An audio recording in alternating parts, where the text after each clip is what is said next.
Olel Piindi Subaka ko yewtere nde rédaction Piindi radio waɗanto on e kala subaka. Olel ina soomi e nder mum doge ɗe jayndiyankoɓe ɓe gunanta on ha horta gilay faggudu jaynde cellal yurnito chronique kam e fina tawa ɗeɗo toɓɓe e ko wona ɗe fof ma kaale e nder yewtere Olel Piindi Subaka. Olel Piindi Subaka ko yewtere nde rédaction Piindi yuɓɓinanta on e kala subaka altine ha aljuma kala hen ko majjuma gilay actualité ha e ko nandi hen ma Olel ar humpitma. Olel Piindi lotti wempeƴƴerde mum ɗo e an maris. Olel jaabi nangodiri funnangue hirnangue kam e rewo e worgo wulango humpito nangodiri auditeur uji Piindi nani humpito ɓe paami.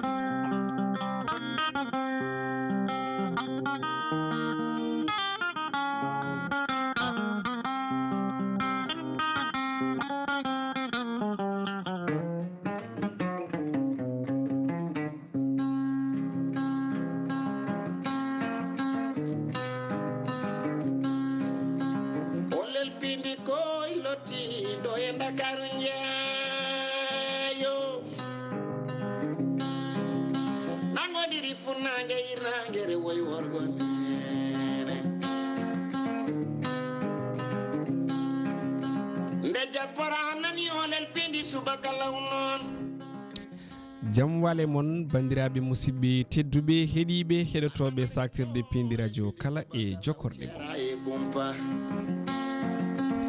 on calminama yinde on manama e jettoɗe sikki ala en garti e kattanɗe jomiraɗo joom baɗe bawɗi baɗowo ko weela eɗo weela e nde weela ene welira gam humnude aadi tade woni fulɓe mbi ko aadi bil aadi salade aadi ɓuuri firtude aadi aadi amene moon e kala subaka altini ha aljuma ko hemnude on nde yewtere wiitende Olel Piindi Subaka.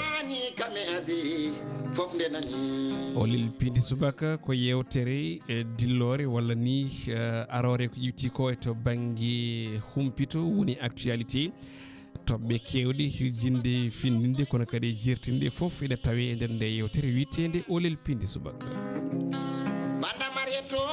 Olel Piindi Subaka hande ko alkamisa nogas ɗiɗi lewru février hitano ujunnaje ɗiɗi e nogas e nayyi 2024 to karallagal wonani en toon ko Gandoli Fadiga micro ko musidɗo moon Amadou Moussa Anne eɗen jaada hen e Elage Bassar to e régie télévisé wonani en toon ko Oumar Diobbo Sow kanko kadi heeɗi to banggue réalisation caméraji ɗi jodni en toon walla heeɗani en toon ko Djiby Dieng gorko mbo Kanel e kanaraji en jetti Allah en juulen nabi Mouhammadine ya rasulallah sallllahu alayhi wa sallam en jetti nene Kame Baba ko noon tigui jettirten dendagal ɓen ɓe ganduɗa ko heɗotoɓe en kono kadi e yeɓoɓe en ɗo goni e nder joklinayi windere nde kala e kuuɓal ɓe calminama ɗo ɓe goni en jetti ko ɓoyani ko gummide ɗo Dawdo Diouf to banggue kabaruji nder kame caggal leydi wondude e coftal balli en jarnimo aadi men e kabaruji ɓurɗo yaji jogori arde ko sanga 13h mawon jaadu hen e Halimatou Dia en dokkat konngol Elage Bassar samdira e bandiraɓe Elage assalamu aleykum. Waleykum salam wa rahmatullah taala wa barakatuh. Amadou Moussa Anne caggal no jetɗen Allah en juule rasoul sallallahu alayhi wa sallam en calmini hettiyankoɓe men kalte mbawi wonde nder dundu Baba Adamo mais kadi en ñaguima gueno joom baɗe bawɗo yorokko en fartague kala ko wawi yewtede émission waw nanede e famede Amadou Moussa Anne en mbi allahumma amin Elage on ɗon duwaw en jetti Allah no fewi nde o hokki en coftal e cellal e mbawka arde ɗo gam humnude on ɗon aadi ko wona ɗum ko namdadema par ce que mi yi subaka waɗa buumi walla aɗa maski walla waɗa ɓorni masque mate ha joni poussiére Dakar o ene jokki e elle poussiére o waɗi si ustade seeɗa mbi sikki tan ko météo wino ko aussi mino ko alarba ma hat toon mbiɗa jogui yakar ustima seeɗa kono ko kulhuli tan wasde hoolade aɗanni aɗon majjittude précaution ngaji eyyi sa hoolaki tan moƴƴi ko mbaɗa ko kolɗa ko c'est ça ɗum woni lawol en tout cas kona ɗum chef de l'état Macky Sall ma huccite ɓesgol leydi Sénégal ɓe Sénégal naaɓe en tout cas fodde jaydiyankoɓe nayo tawi ko ummiɓe presse local o ma kuccide makko hannde toon to galle lamorgo to ɗum ɗon noon ene ɗaminama o haal toɓɓe kewɗe kono ko Sénégal naaɓe paadi ko on ɗon date kesso kono kadi ko yewti e wadde apaisé walla jokkude wadde apaisement ko yewti ko to banggue guesa dawrugol ba holko ɓurɗa fadde e ko maw leydi ndi jogori ko haalde hannde toon to galle lamorgo to sanga 19 heures eyyi aɗa andi mawɗo leydi ndi ko faada koye makko ene heewi tak ene faada e makko par ce que déjà konngol makko ngol garawniwol ngol gandanɗa hoorema Sénégal foof ene jaɓannoma wonde wiide e wonde carrément kanko so Allah lamɗo jaaɓi o tawtortake sumgoji paaɗi ha ni ko jolti ko hen caggal majjum saabu sumgoji ponno waɗde ko le 25 ko jolti ko hen caggal majjum mbeɗa sikki hande Sénégal naaɓe ene paadi ko heewi dal ko ɓuuri ko raɓɓide mais surtout mo date mo gandanɗa hoorema o Sénégal naaɓe fof ne paadi beela est ce que ma waw wonde te kadi est ce que kadi kanko le 2 mo waw ummade e laamu ndu o wawa yaade kono on élage ma en garten ko ɓuuri yajde actualité kono kadi ne gasa namdoɗen bandiraɓe holko ɓuuri fadde ko yewti nden yewtere nde o jogori huccodirde ɓe ganduɗa kañumen goni jaydiyankoɓe Le Soleil kono kadi walla jaydiyanke Le Soleil e Seneweb wondude ITV chaîne goɗɗo mi yejjiti normalement RTS voilà RTS la radio division télévision sénégalaise donc ko jaydiyankoɓe nayo jogori hande namdade maw leydi ndi toon to galle lamorgo to ko yewti e gonka leydi ndi kono kadi on ɗon date kesso élection présidentielle ma jayde ɗi gartu hen actualité ma artu hen kono kadi ma en gartu hen gam tigui wadde tiré attention hettiyankoɓe men ɗo goni nder joknde windere nde kala kuuɓal aɓe jogui droit hebde information kabaruji labɗi hono no leƴƴi goɗɗi ɗi kala tawi koye ɗemgal pulaar ɗemgal mabɓe ngal ɓe muyni joni paaɗen koye actualité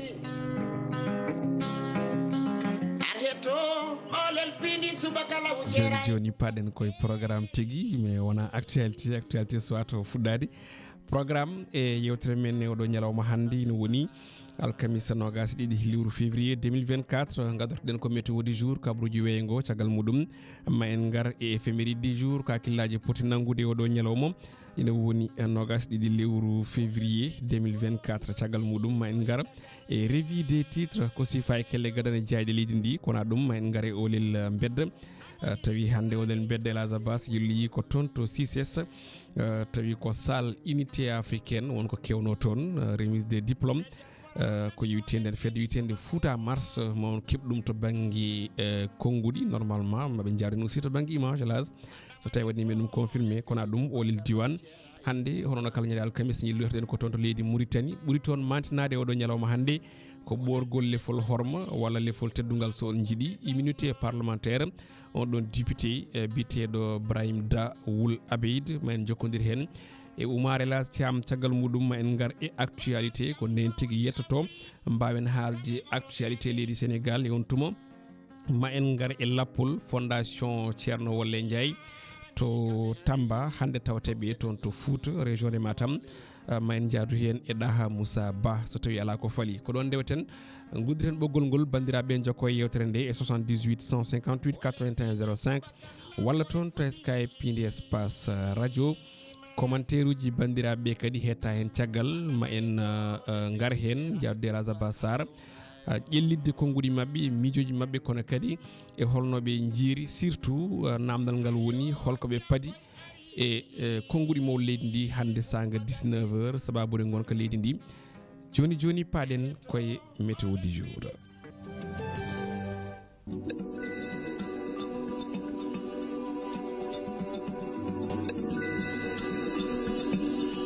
météo du jour ko agence nationale de l'aviation civile et de la météorologie du Sénégal caral tambingal gueɗe weeyo leydi ndi ɓe kolliti wonde to banggue nguleyki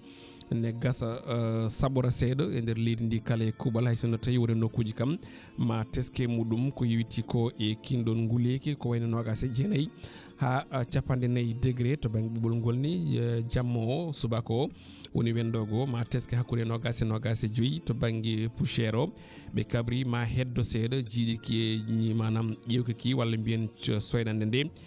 ma ɗem niɓɓidde seeɗa kono kam ustima no wano ni no ɓe mbiri kamɓe agence nationale de l'aviation civile puɗortoɗen ko ɗo e wuuro lamorgo ngo Dakar to banggue ɓuuɓole nguleyki finɗo ko nogasi ɗiɗi ma ñalde nogasi jeenayyi nguleyki ma sabor hande ɗo e wuuro lamorgo ngo to banggue Thiès Tivaouane ɓe kabri fin toon ko nogasi tati tonne ma ñalde capantati e nayyi ustima no fewi to banggue Kinguleyki Mbour ko nogasi e joyyi ma ñalde capantati e joyyi Saint-Louis du Sénégal banggo ha toon to Dagana ɓene piñiri ko nogas degré maɓe ñaldu capanɗe tati e nayyi degré toon to Podor fin toon ko nogas e oɗo subaka maɓe ñaldu capantati e nayyi Louga ɓen piniri ko nogas e goho maɓe ñaldu capantati e joyyi Linguére fin toon ko nogas e ɗiɗi ɓenne ma ñaldu capanɗe tati e joyyi to Diourbel fin toon ko nogas e tati maɓe ñaldu capantati e joyyi Kaffrine fin toon ko nogas e goho ɓenne ma ñaldu capanɗe tati e jeeɗiɗi toon to Fatick fin toon ko nogas e tati ɓenne ma ñaldu capannayyi degré Kaolack fin toon ko nogas e joyyi ɓe keɓuri ñaldude ko capantati jeeɗiɗi Tambacounda e Koumpentoum fin toon ko nogas e ɗiɗi maɓe ñaldu capanɗe tati e jeetati Goudiri Bakel ko palɗe e nder on diwan Sénégal oriental fin toon ko nogas e nayyi maɓe ñaldu capanɗe tati e jeeɗiɗi Matam fin toon ko nogas e goho ɓenne ma ñaldu capantati e nayyi toonne kadi Nguleyki ma usto no fewi oɗo ñalawma fin toon ko nogas e ɗiɗi to Kédougou mbiyen fin toon ko nogas e ɗiɗi ɓenne ma ñaldu capantati e jeetati Kolda fin toon ko nogas e goho ɓenne ma ñaldu capanɗe tati e nayyi toon to Ziguinchor e Bignona fini toon ko nogas e tati ɓenne ma ñaldu capantati e joyyi Cap Skirring fin toon ko nogas e joyyi ɓen keɓori ñaldude ko capantati e joyyi kona ɗum toon to Sédhiou ɓen piniri ko nogas e ɗiɗi maɓe ñaldu capantati e nayyi ko ɗum wonno ko ANACIM hemnuno en e oɗo subaka hande joni joni o paɗen koye rogere ɗimmere woni éphéméride du jour.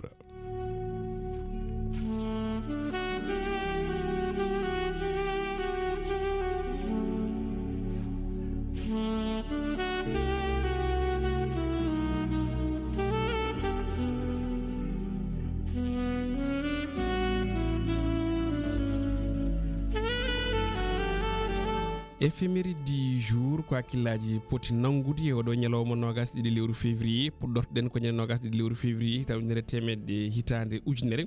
e temedde jeenayyi e capannayyi jeetati woni 1948 e on tuma hawri ken yettiɗo e wuuro lamorgo ngo Dakar on biyeteɗo Paul Béchar tawi ko gam wondemo ko wite au commissaire en Afrique occidentale française AOF o lomti ko biteɗo René Barthez gila nen de décret nayyi lewru février 1946 AOF ne wayno natti ɗowde ɗum gouverneur général kono kay ɗo wat ɗum ko haut commissaire de la république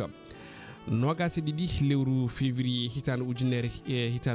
temedde jeenayyi e capanɗe joyyi 1950 e on tuma hawri kene darna on ɗon poste gendarmerie mbo Sédhiou tawi o jokkodiri koye on ɗon section de gendarmerie de Kaolack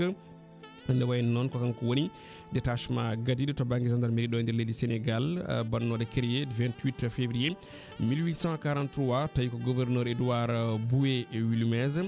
o momta kadi 1890 ko adi komo artire e 1899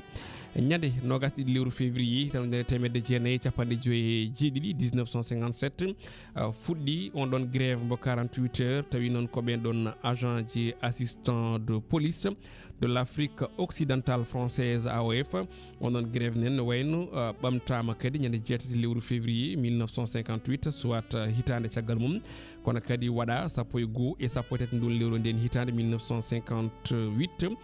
ene wayno noon ngol lawol gouverneur ne wayno ɓami pellitti ene wayno tan o yowi ɓen ɓe ganduɗa kañumen goni ɓeɗon agent ji police fodde duuɓi ɗiɗi ɓe goni fodde temedde joyo e capantati e jeenayyo tawi ko ɓen tawtornoɓe walla ni yanoɓe ko yewti on ɗon grève ñande nogas ɗiɗi lewru février hitande ujunere temedde jeenayyi e capanɗe jeeɗiɗi woni 1970 e on ɗon tuma hawri koye leydi men yuɓɓinaɗo ko wiyete référendum sumgoji membitel révision constitutionnel membitade ko fate banggue ɗen kuulendir nder leydi Sénégal ɗum ɗon noon ko gam etade wadde créé woni darnude poste premier ministre élection ngaji conseil ji régionaux création kadi assemblée régionale ne wayno noon ko wiiɓe eyɓe kañumen pooli saabu wuyi kañum tigi fooli ko tolni e presque 100% saabu oɗon chiffre ko énorme ko capanɗe jeenayyi e jeenayyi piccal capanɗe jeenayyi e jeegom woni 99,96%. ɓen waɗɓe exprimé mbi eyi ina jaadi yo poste premier ministre darne ɗo e nder leydi men Sénégal kono kadi e polguɗi élection ngaji régional. ñande 22 lewru février hitande ujunnaje ɗe 16 l'an 2016 udditiɗo e Dakar forum africain des sciences et des technologies pour le développement tawi yuɓɓini ɗum ko on groupe intra-académique pour le développement woni GID tawi fandare nde wonno ko yewtidde ko fate banggue golle e leyɗele Afrique tigui ɗo e dunde Afrique tan mbiyen ñande 22 lewru février hitande ujunnaje ɗe 22 l'an 2022 ko ɗon guddirtennoɗo éphéméride du jour e on tuma hawri koye cérémonie d'inauguration welnere gam uddidde toon to Diamniadio e stade du Sénégal tawi ardi ɗum ko chef de l'état Macky Sall yadude hen e hooreɓe leyɗele ɓeɗo Paul Kagame mbo Rwanda Oumaro Sissoko Embalo mbo Guinée Bissau Recep Tayyip Erdogan mbo Turquie Frank-Walter Steinmeier mbo Allemagne George Weah mbo Libéria Adama Barrow mbo Dowla Gambie wondude hen kadi aussi e tawtorede e nder on ɗon cérémonie hoorejo FIFA confédération walla mbiyen fédération internationale de football woni Gianni Infantino wondude e won mbo hoorejo confédération africaine de football CAF Patrice Motsepe Arsène Wenger mo ganduɗa woni entraîneur de football wattidiri ko toon to Arsenal kono kadi e artiste ɓe nalankoɓe mawɓe ɗo en juunde Afrique ɗen golle mago oɗon e stade noon wayno fuɗɗono ko ñande 20 lewru février l'an 2020 innira on e stade ni ko Abdoulaye Wade kanko ni wonno hoorejo leydi Sénégal Tatabo normalement woni 3e président de la République l'an 2000 ha 2012 on cérémonie ni ne wayno caggal nde uddita gasi rewi hen ko match de gala hakkunde légende du football sénégalais e ɓen Afrique naaɓe on premier but marquaɗo on ɗon e stade Abdoulaye Wade ni marqué ɗum ko Kalidou Koulibaly mbo équipe du Sénégal e on ɗon époque 2002 finaliste coupe d'Afrique des nations de football toon to Mali e quart de finaliste mondial toon to Corée et Japon e nden hitande 2022 éphéméride du jour 2002 éphéméride du jour ko ɗo haadi oɗo ñalawma hannde 22 lewru février 2024 Elhadj Abbas hol souvenir mo joguiɗa e oɗo éphéméride du jour ko noon Amadou Moussa Allah jarama mbi sikki mom addu rectification tokos to mbiɗa ɗo Kalidou Koulibaly maro Kalidou Fadiga merci beaucoup ko noon donc men jaggu 22 lewru colti hitande ujunere e temedde jeenayyi e capanɗe joyyi e jeeɗiɗi woni ngolɗon puɗɗugol hofgo juuɗe taw ko agent ji police et assistant ji men taw ko Afrique occidentale française gon hofgo juuɗe noon ma ɓamto ñande jeetati lewru colte ɓamti kadi ñande 12 ha 13 lewru colte hitande ujunere e temedde jeenayyi e capanɗe joyyi e jeetati kono ngolɗon noon gouverneur o waɗi réagir manam filñiti nden ɗon noon o holliti doole makko wonde ɓen ɗon ɓe ganduɗa hoore ma jeehino ɓe maɓe tonne e temedde joyyi e capanɗe tati e jeenayyi kamɓe kala ɓe avancement maɓɓe manam koɓe jawtanno ko ɗon haadata wasa yawtata donc gonnoon ɗum goɗɗum ɗum ko référendum mo ganduɗa ma waɗino hitande ñande 22 lewru février hitande ujunere e temedde jeenayyi e capanɗe jeeɗiɗi on ɗon référendum mo ganduɗa hoorema sababu o ko gam darnude on ɗon poste premier ministre kañum wondude e conseil régionaux wondude création assemblée régionale kono ko wuyi o manam wiɓe eyi ko kañumen pooli wiɓe ala saabu temedere kala on score énorme en tout cas mi yiide résultat temedere kala capanɗe jeenayyi piccal capanɗe jeenayyi e jeegom presque 100% parce que manque 100% nan ko 4% en tout cas c'est énorme Allah andi hol wiɓe ala ɓe on saaha holɓen mbino ala ɓen mbino ala peut être en mbawi waɗede identifié c'est ça vraiment mbi waɗde identifié kadi siftinde l'âge e oɗon tuma hawruno ko parti unique voilà sikki ɗum woni explication on ɗon énorme victoire mbo wi saabu on saaha multipartisme ala saabu multipartisme o fuɗɗi presque ko duuɓi tati caggal muɗum 1973 ha 1975 e jibinede PDS e parti mo ganduɗa kam te goni parti mbo Cheikh Anta Diop en tout cas woni BMS a jarama Elhadj e oɗon souvenir golle ma jooɗi peewi joni joni paɗen koye revue des titres ko rogere men tataɓere.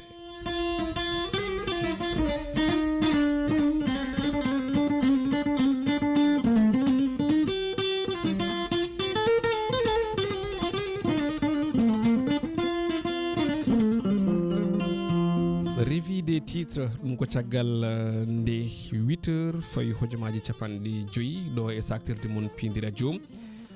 Kono kadi en calminat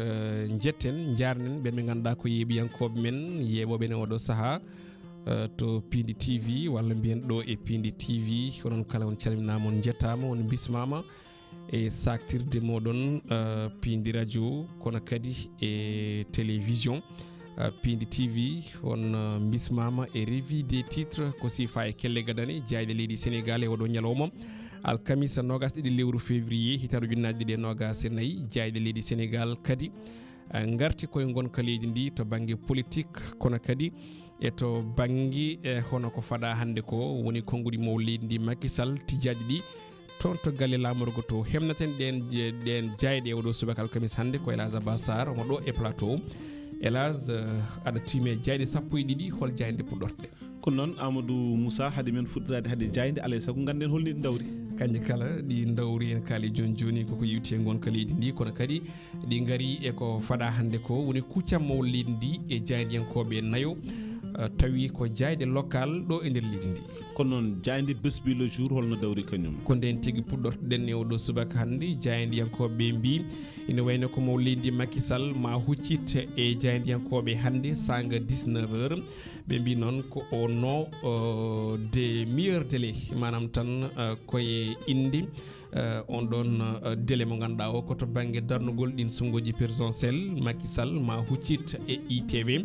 RTS Le Soleil wondude Seneweb horeji leydi ndi ɓe mbi tan ina miiji walla ɓe mbaɗi ko namdal beele omo miiji yaafade Ousmane Sonko e Bassirou Diomaye Faye tawi fandare nde ko wadde ampe ko wadde ha joni wadde ko wiyete ko hoybinde ɓerde ɗe to banggue on ɗon crise gonaɗo kono kadi ko wiyete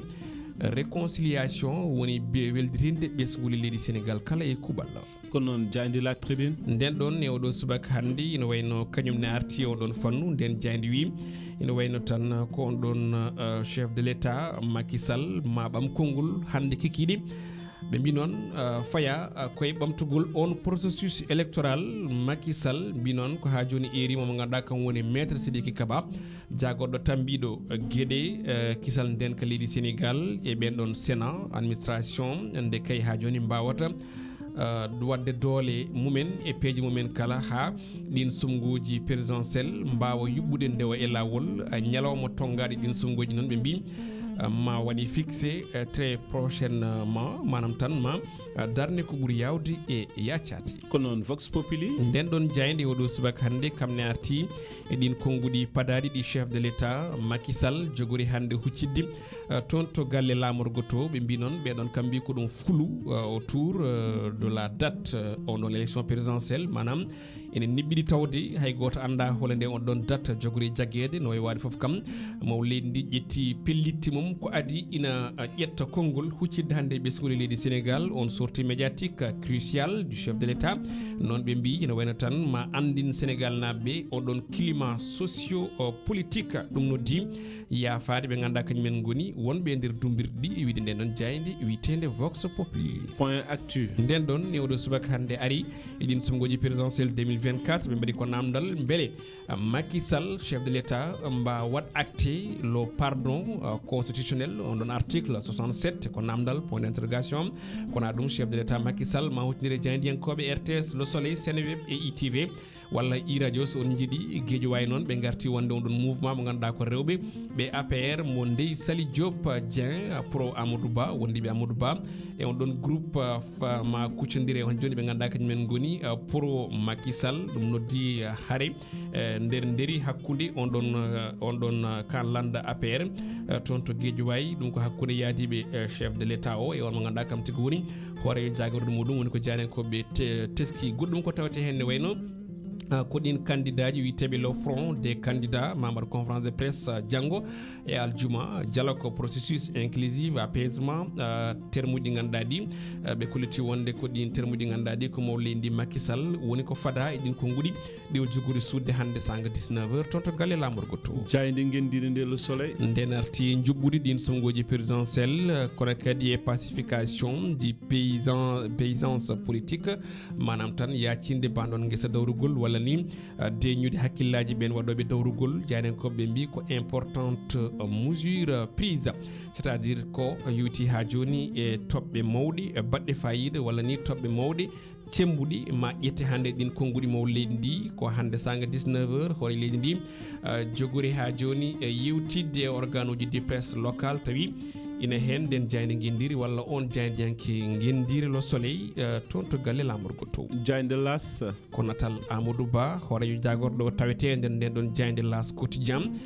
ɓen mbi ina wayno ko élection présidentielle Amadou Ba remobilise ses troupes kanko on horejo jagorɗo candidat coalition Benno Bokk Yakar ɗen sunguji tijjaɗi ene wayno tan ɓe mbi ko joni joni o nodditi ngun ɓesgu makko combat tindade ɗin sumgoji kanko Amadou Ba ni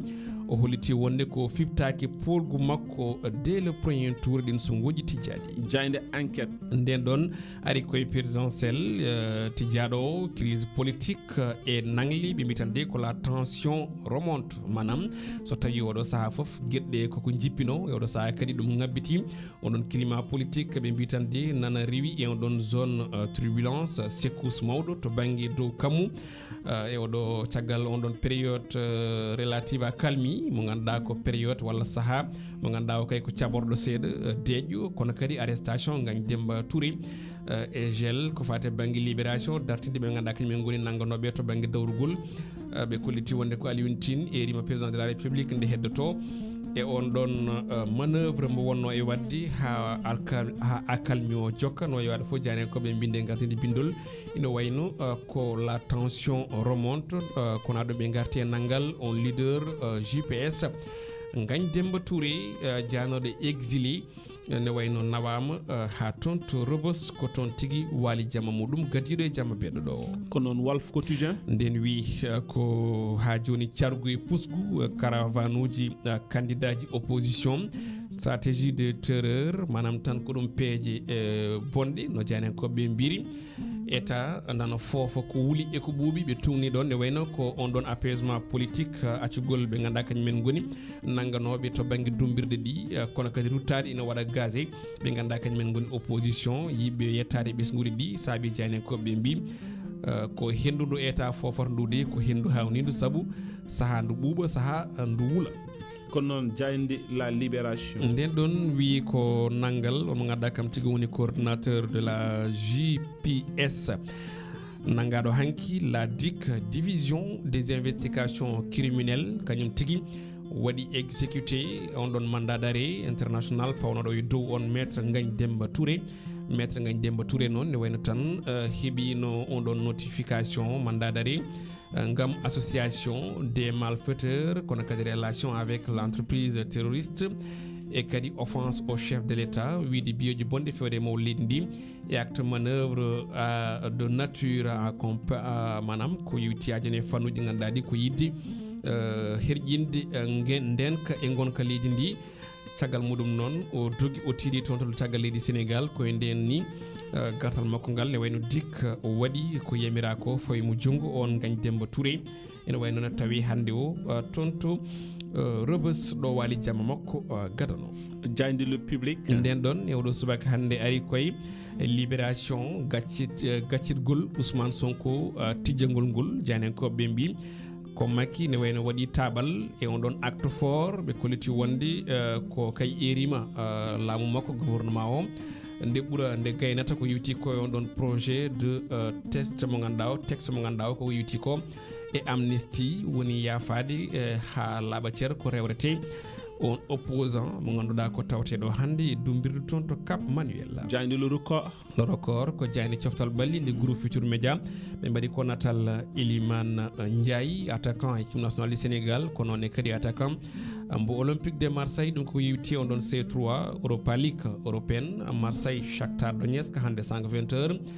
le retour périlleux pour Iso et Iliman non ɓe mbiri manam tan ko gartal ngam dangal ko gartal kulɓinigal kamningal jogori wonde wonande Iliman Ndiaye Ismaïla Sarr siftinde ɓen ɗon kala koko mbayli entraîneur e oɗo saaha goɗɗum ko tawte hen ko Amadou Diouf attaquant mbo génération foot on ɗon suka prodige football Sénégal o suuti ɗiɗo konnguɗi caggal nde o namda o wi ko yummakko erima yo dartin football 3 points de suspension kala jiɗɗo famde holko on ɗon suka prodige Amadou Diouf haali yo uddit hello tati nder nden jaydi witende record quotidien kono noon jaydi stade quotidien ko waɗi keɗen garay on ɗon oja dessin ko yewti noɓe gowi wadde kala saaha stade quotidien ko natal Aliou Cissé junggo e hunnuko kanko on ɗon entraîneur rassemblement équipe nationale du Sénégal ɓe mbi ko avenir makko e janggo makko e banggue gardinde équipe nationale du Sénégal so tawi ko ɗum débat wiyete ko on débat uddi saabu Aliou Cissé ne wayno tan ko jaaɗo gam heddade ko wiyete gardigo noon équipe nationale du Sénégal noon ɓe mbi goɗɗum ko tawete hen ko Europa League barrage retour hande jamma Ismaïla Sarr Iliman Ndiaye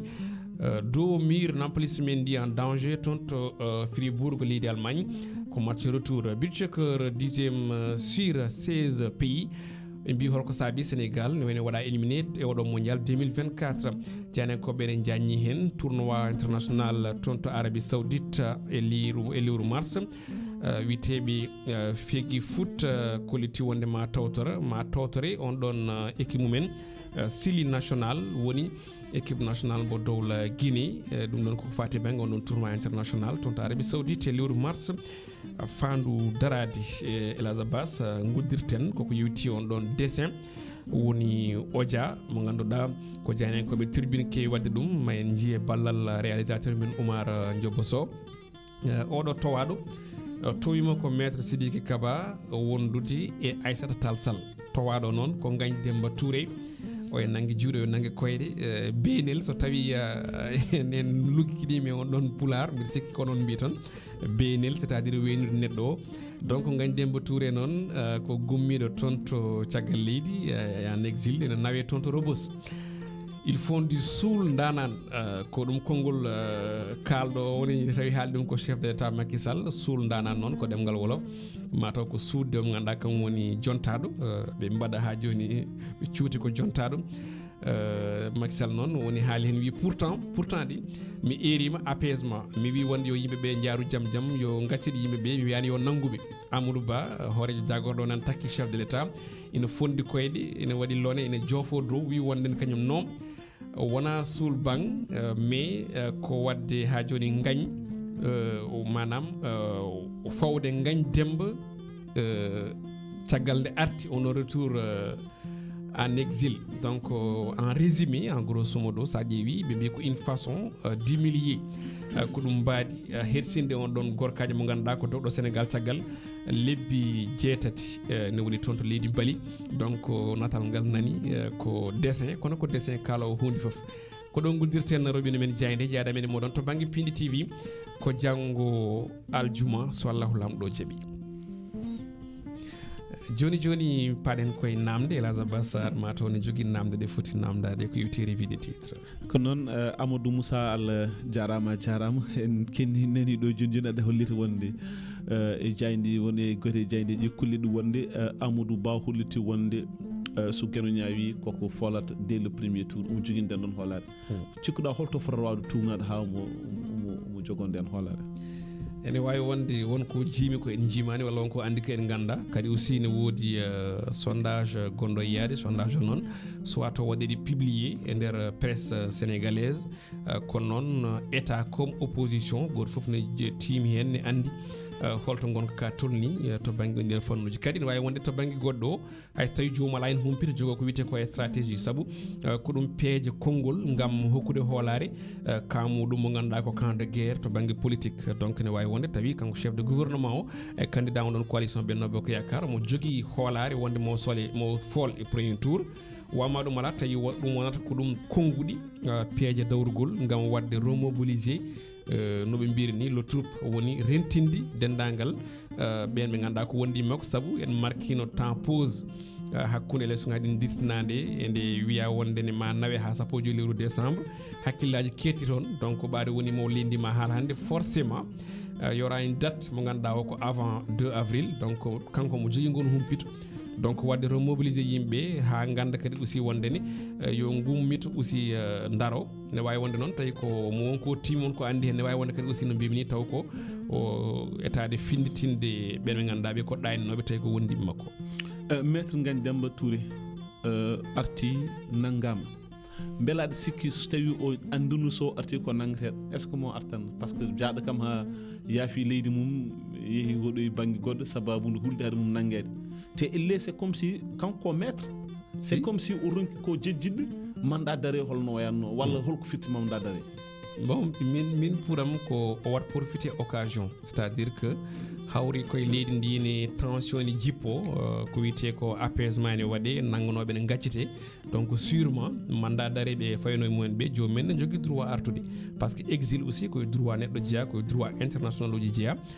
donc noon o faami wonde so arti no waɗa fof kam mboɗo yannaɗo jomum anduno e hoore makko so arti mandat d'arrêt ko watte exécuté saabu nde Aïssata Sall haali nde en jii haali hen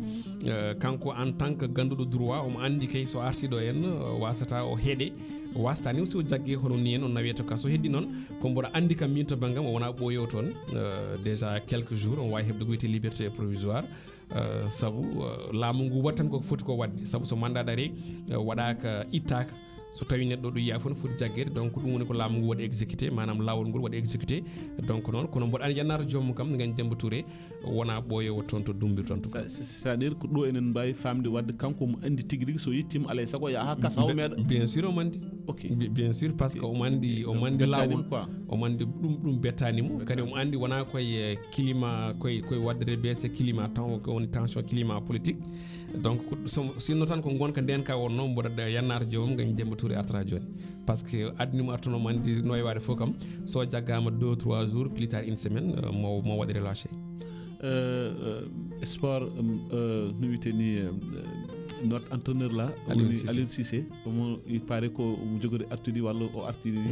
e yesso équipe nationale mo Sénégal beela ɗum yimɓe Sénégal naɓe no panno ɗum walla Sénégal na panno ko le contraire bon mi anda goɗɗo kono min kam mboɗo fanno ɗum kadi mboɗo jeeya yimɓe ɓurɓe yidde o jokka onon aventure par ce que sa ƴeewi malgré échec Côte d'Ivoire 2023 mais en kalan ɗum ɗo ende mbiɗa sikki e nder jayreji meɗen mais Sénégal nana jooɗi e place mo ganduɗa ko historique au niveau mondial place 17e malgré on ɗon fiasco bon hay so tawi wona fiasco no mbiɗat ni mais kam on élimination précoce toon to Côte d'Ivoire Aliou Cissé gollima équipe o saabu hande tawe tolno 17e Sénégal meeɗa hebde tolno 17e to banggue niveau mondial 3 victoires et match nul goto toon to Côte d'Ivoire saabima Sénégal ɓosde e sembe aussi équipe o mbo holliro donc on ɗon continuité min ko ɗum woni ko erinomi saabu so goɗɗo ari tan ko miijo heeso so goɗɗo ari ko peeje kesso so goɗɗo ari ko équipe kesso so goɗɗo ari aussi ko tension ngaji kesi te changement entraîneur à chaque fois heewani jalande Sénégal kande Sénégal change entraîneur sa ƴeewi to banggue tarih en kewani dañde hen ko feewi donc noon mbaɗi woni équipe o ne waɗi stable min ɓuuram jokkude Aliou Cissé gardigo équipe nationale du Sénégal en tout cas min ko miijam hooram et conviction min en tant que sportif vraiment ene hawranimi en tout cas ko noon mbi sikki enen en goɗɗodirani miijo par ce que min kam Aliou Cissé so Allah franchement min omo yonimi ko heewi e fannuji golle ɗo waɗat ɗe par ce que mi yi vraiment des résultats extraordinaires ɗo waɗat ɗi donc min pour min bettanumi quoi c'est ça Amadou Moussa Allah jarama a weltanama eɗen namde Elage Abbas Sarr ɗum noon mi hokkuma temps mbawa yurnanade en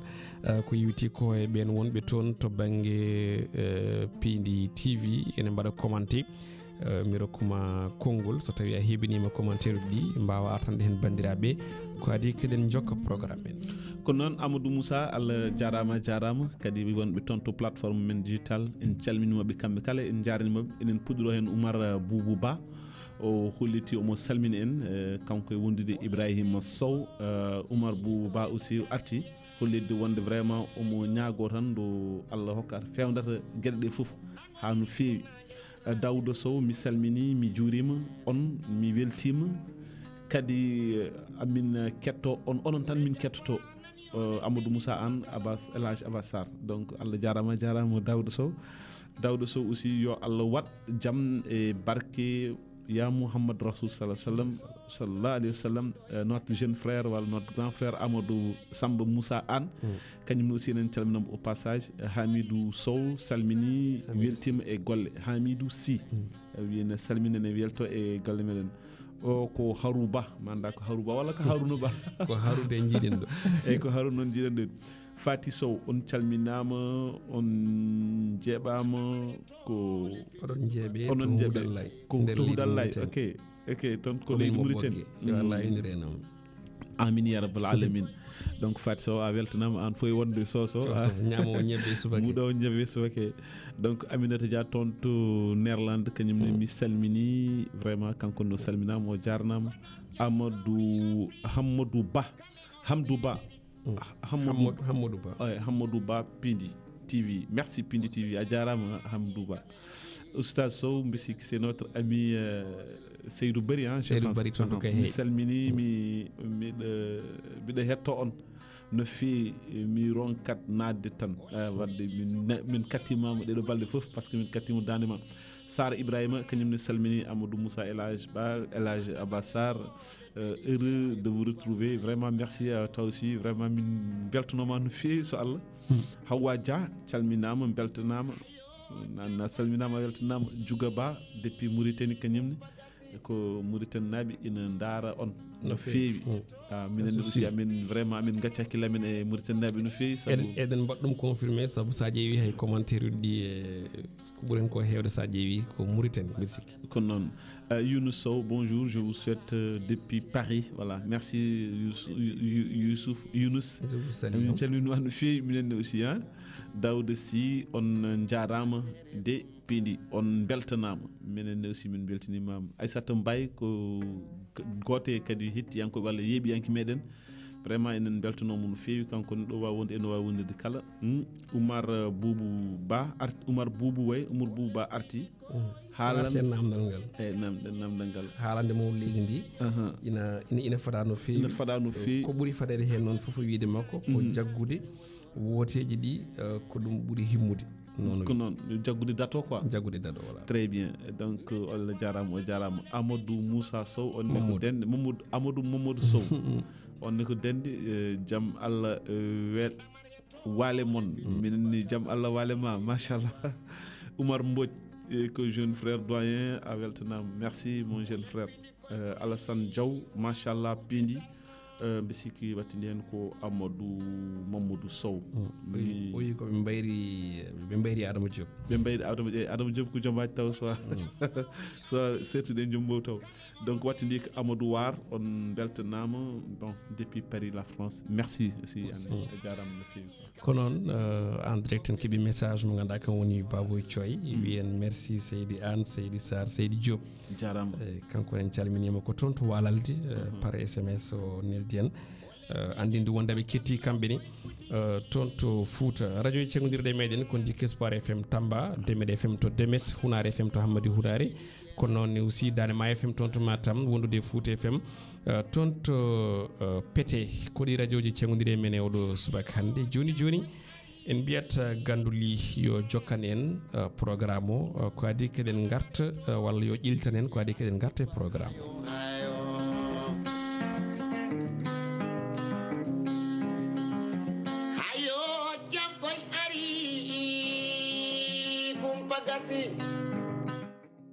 a jarama gandu li ɗum ko caggal nde 9h fayi hojomaji sappo e tati Elhadj Abbas ko an hemnata en Olel mbedda e oɗo o subaka hande alkamisa nogas ɗiɗi lewru février 2024 Olel mbedda e ley yilloyi ko ɗo e wuuro lamorgo ngo Dakar plus précisément toon to foire e nder CICES mbiyen e nder salle unité africaine ko kewno toon Amadou Moussa Allah jarama hanki en dañino fartangi yaade toon to CICES mo ganduɗa hoorema vraiment tawtoriyede on ɗon cérémonie mo gandanɗa hoorema ko remise de diplôme wonande on ɗon debbajo biyeteɗo Aissata Aw ɓe ɓuri lollirde noon toon walla ɓuri lollirde e nder département ko la lion de l'île Amourfil kanko on ɗon debbajo noon mo jogui anniya wadde formé kino tolno e ujunnaji 5 sukko taw ko vraiment des formations différentes ganduɗa hoɗoma goto foof ene heble e fannu mo yiiɗi o eyyi joni noon hanki ɓe keblino premier vague mabɓe kino tolno e 160 sukko kono Amadou Moussa ko ɓuuri hen welde ko gueɗe tati walla gueɗe nayyi gueɗe ngal ngal woni autorité ji tawtoranoɓe e jonde nde ko wayno Mounirou Ly woni DG office national de la formation wondude Madiba walla Oumar Ba ko maire mbo Guédé kañumne aussi tawtorano wondude député Demba Ba maire de Médina Ndiadj ɓe tawtorano Maguette Sène DG Koud ne tawtorano maire goɗɗo taw kan DG maire Malikounda en même temps way wondude DG K institut formation professionnelle mo ganduɗa hoorema ko toon o nawat ɓenɗon sukaɓe gam ene mbawi waɗede formé mais également aussi vraiment sa ƴeewi cérémonie tan a yiyat welamma mbo sukaɓeɓe dañi par ce que wone mabɓe hollitɓe wonde ko occasion o rokki ɗumen eyyi par ce que ummi ke des différentes communes mais o rokki ɗumen occasion mo ganduɗa hoorema ene mbawa wadde suivre une formation beele vraiment ene mbawa naftude koye men jangge e jaam so ngala so gollal yonti tan tarkine pour wawde wadde déposer leur diplôme sinon waɗa gonfler leur CV waɗa permettre wawde dañde hunde mais également o haaɗano ɗon par ce que aussi ɓe kolliti wonde ene waɗi même des rewɓe groupement des GIE mo ganduɗa hoorema kanko Aissata Aw omo waɗa ɓe financé ɗum waɗi ko hunde wande fayida so Allah tawtorano ɗen hanki kikiɗe ketɗen on élément Olel Mbedde yadude image normalement garten e commentaire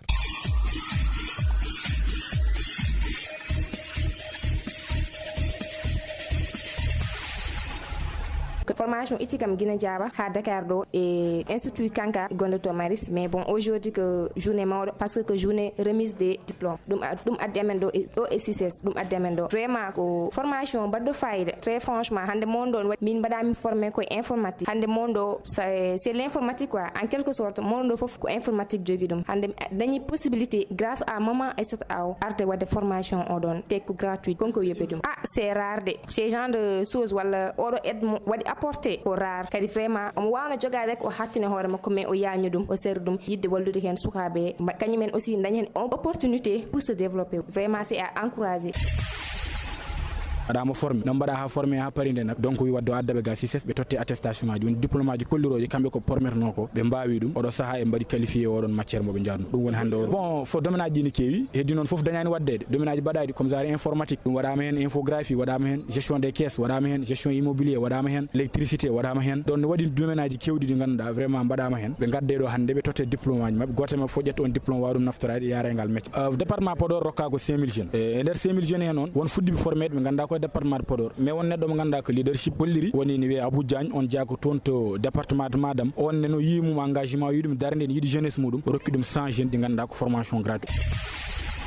5000 jeunes ganda yo waɗe formé vraiment ko weltare rek min beltima hen machallah ko hunde wonde fayida aussi déjà ko weltare rek vraiment min mbiyamo o jarama no fewi min mbaɗamo remercier vraiment saabu ɗum ko hunde wonde fayida vraiment hunde machallah fonde waɗede encouragé ko nafoore mawde ɗum waɗi kam softude arde e walludemo waddemo encouragé par ce que minen ko hen min goni guila 2013 min keeɓi mbaɗi créé mouvement Madiva e commune Guédé somin jii goɗɗo ari surtout kadi ko debbo ene jogui ardani ɗo fayida ene walla département o foof min garat min balla ɗum addi kam ɗo ko nafoore ala ne ɓeyda ha heewi sa yi min gaari ɗo komin jiine waɗi nafoore so alano nafoore min garata sonno ko goɗɗo wanno ko yimɓe ɗiɗo tato min jii ala nafoore min garata ene waɗi nafoore ha heewi par ce que ɗo mbimine discours am éducation et formation ko ɗum ɗon udditde deme kewɗe ko ɗum ɗon addata émergence sen mbaɗani ɗum en jaa noon minen comme guila amin puɗɗi koko way noon min jiiɗi wat ɗum noon tan o yaltidde Fouta e caɗele ɗum yaltidde Sénégal e caɗele donc amin mbaɗamo encouragé amin mbaɗamo félicité amin jaade ko waɗata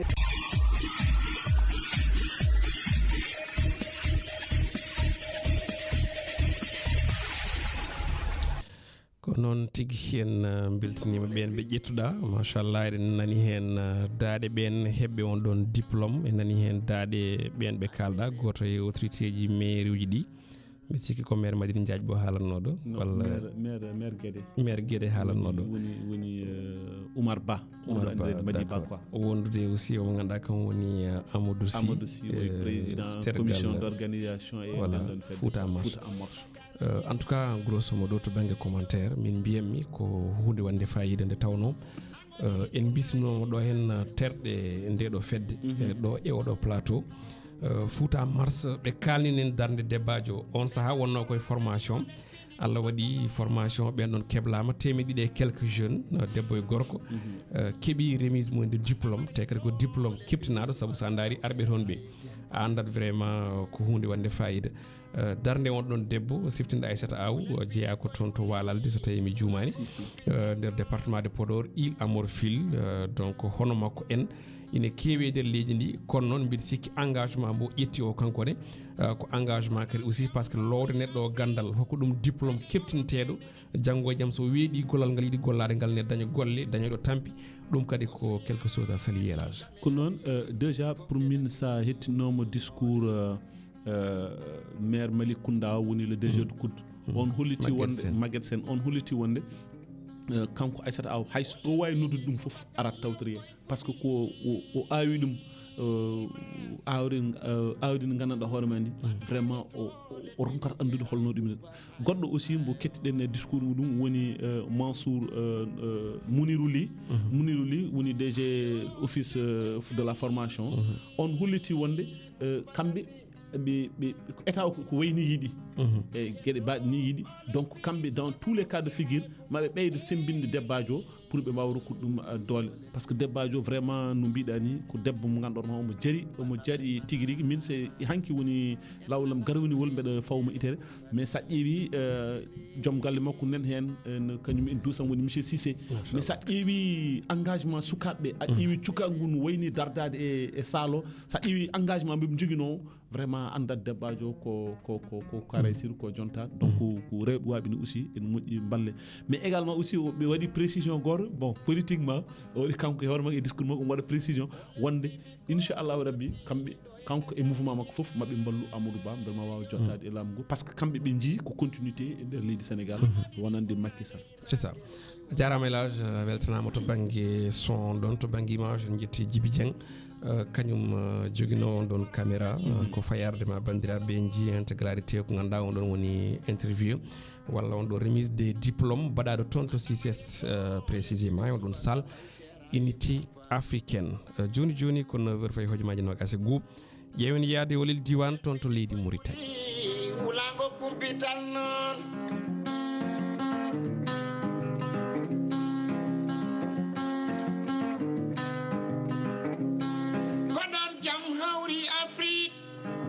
Europe et Amérique Océanie kame Asie fof nde nani olel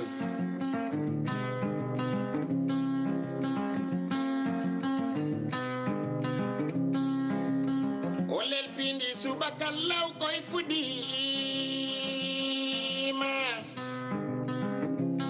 banda marieto Olel Piindi ceera e kumpa hayo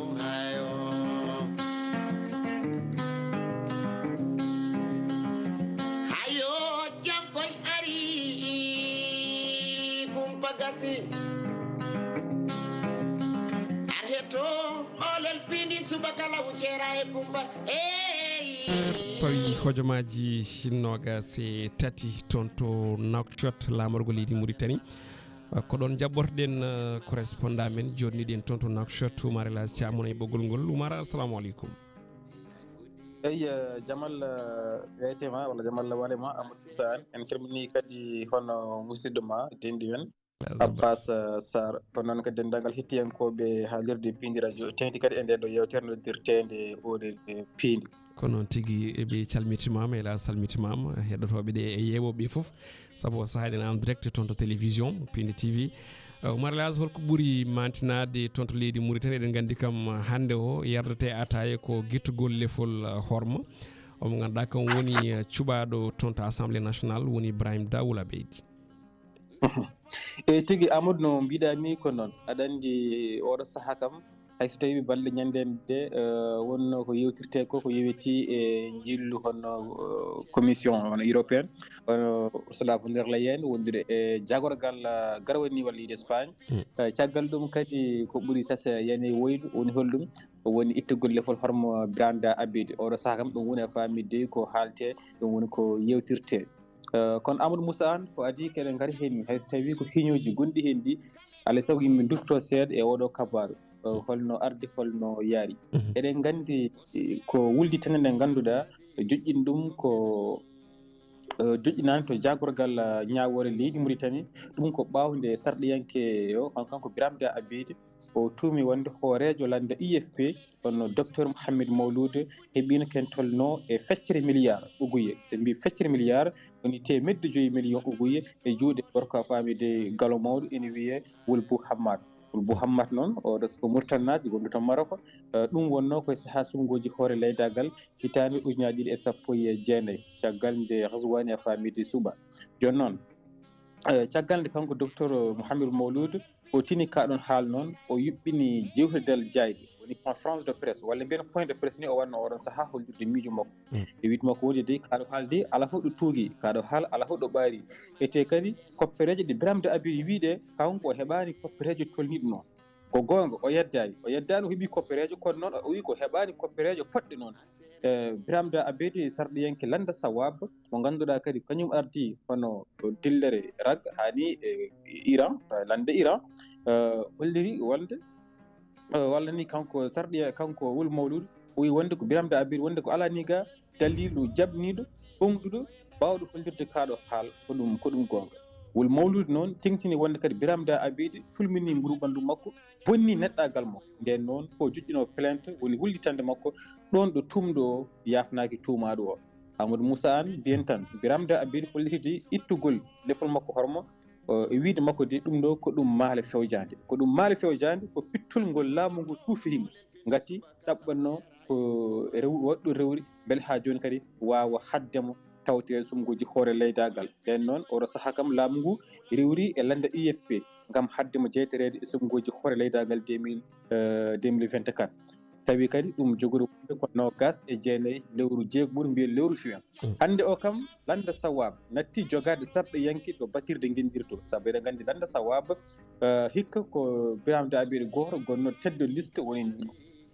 doggol hoore on goto heɓno suɓede hen kono kadi sarɗiyankoɓe hewɓe politi metti mumen ene jeeya hen ko ene député Kadiata Malick Diallo e sarɗiyankoɓe woɓɓe heddi Amadou Moussa an ko janggo Birame Abidi hollirnoɗo kay ko darto lefol laamu poɗɗo kay notoyade ñawol hol janggo makko Amadou Moussa an oɗo kabaru ko ni o yaniri kono noon Amadou Moussa oɗo kabaru eɗen jogui hen hiñoji kewɗi nde wonno Mauritanie naɓe hewɓe wonɓe jokkodirɗen ina kolliri hen jeyanɗe mumen ko yewti e guittogol lefol hormo sarɗiyanke Birame Abidi nde wonno manda gadano Wuli Ghazouani eɗen mbawi wiide ko sarɗiyankoɓe ɗiɗo hande o kam deppi men guittama oy sayu hayso tawi ɗum ɗo e nder taariki leydi Mauritanie meeɗi kewde ɗum wonno koye laamu Maoyi Wol Sidi Mouhamed Taya on sarɗiyanke goto